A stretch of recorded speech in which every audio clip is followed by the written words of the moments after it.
I was gonna do today's proof of life video in front of my minivan with the hood popped and the engine running, because that's what I'm thinking about. But not everybody's an engine or car guy, so maybe that wouldn't fly. What I'm thinking about is the fact that I got the van for free.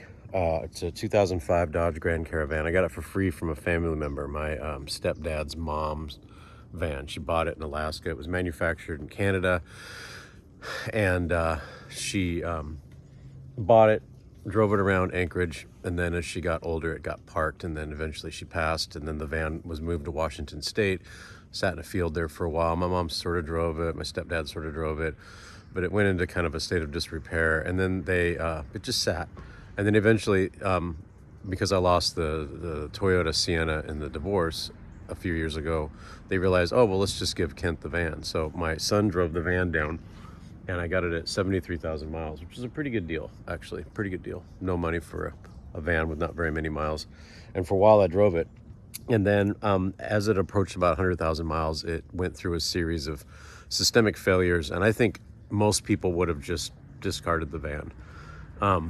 But I don't have that option. Also, I like working on cars. I learned how to be a mechanic in the military, and I actually went to school and I got the military certification. I just found the career field to be painfully boring because it's all maintenance.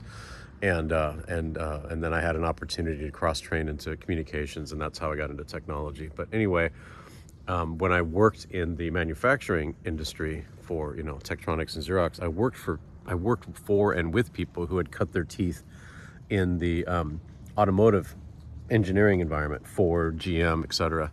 And so I learned a lot about modern era automotive technology. And people frequently entertain the myth that the old engines are better. It's not true. It's bullshit, actually. The newer engines are better in almost every measure. They are more efficient. They are more effective, but they're a little bit persnickety. So that is an interesting insight. So one thing that I learned working with these people is that there's something called a duty cycle, and if you search for what's the duty cycle in particular modules, you get an interesting insight. A lot of modules that are considered FRU, or field replaceable units, the FRUs achieve a duty cycle of about 100,000 miles. But as the name implies, they are to be replaced. So over the course of about 2.5 years, I replaced almost all of the FRUs in the van. And fortunately, when you are working with a platform that is inexpensive, like the Dodge Grand Caravan, because they had a great supply chain and they sold the hell out of them, the parts are cheap and plentiful. So I could buy replacement FRUs for cheaper than a lot of others, right? So I replaced almost every sensor: crankshaft position sensor, camshaft position sensor, positive crankcase ventilation, engine temperature sensor. I replaced almost everything, and each part cost about $28 or $32 or $68 or whatever at most. Eventually, I replaced all the fuel injectors, the ignition coil, the cables, the plugs, the fuel pump, the water pump. The original water pump had plastic fans, and the one I replaced it with had aluminum fans. And the point I'm trying to make here is that as you replace the FRUs through maintenance routine, you effectively improve the vehicle. So the van now is performing better than its original stated specifications. That's the point I'm trying to make. And this isn't really a discussion about automotive technology. It's a discussion about what people describe as our economic system, or our financial system, or our social system, or our business system, or our cultural system. There are people who are inclined to believe that the best thing we can do is to completely rip and replace the entire system. That's the dumbest thing. It's the dumbest thing. And it comes from people who fundamentally don't understand how to get from point A to point B. And that's what you can reveal. You can say, great plan, pal. What do we do on day 2? What do we do on day 3? What do we do on day 4? What do we do on day 5? How do we make sure that grandma doesn't starve to death?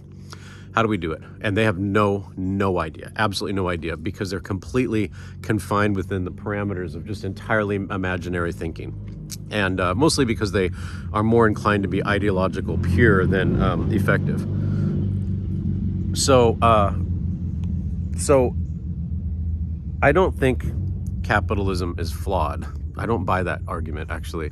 I think it's insufficiently optimized. And I think the reason for that is that the key performance indicators are inclined towards perpetuating a set of essential untruths. And, once you sustain a lie, you can do that for a while, but eventually it's got to come back to earth. And so that is the thing that is interesting to me, is that as the truth sort of grounds out into reality, we have an opportunity to retune. We have an opportunity to affect a systemic improvement from the bottom up, which is the way to do it.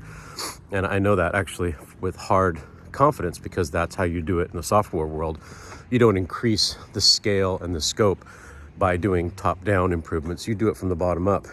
And so anyway, that's what we've created, and that's what we've been field testing. And part of the augmentation is an acknowledgement of forms of capital that are technically more valuable than money. So in certain circles where there are not a lot of money, capital, there are expressions of capital that are worth more than money. Trust is probably my favorite example. You can't buy trust, you can only earn it. And so if there's a way of activating that at the low level, you end up transcending the value of money, but you're not replacing it. You're not replacing capital. What you're doing is augmenting it. Kind of doing what I did with my minivan. Replacing the modules with parts that have been improved over the past few years. And as a result, you end up with a kind of a different thing. And it takes academia a while to figure that out. There's this guy, Robert, I'm going to tag him in this post because I kind of like that guy. I think he's kind of cool. But he kind of gets that, right? As an academic, he's one of the few guys that sort of understands that there is this hybrid manifesting right under our nose. And if we can rid ourselves of these ridiculous parameters, I got a pretty good sense of what's coming together. Of course, most people are not strategists. They're tacticians, and they are shitty at that as far as that goes. But, whatever, I don't care. Anyway, this is my proof of life video.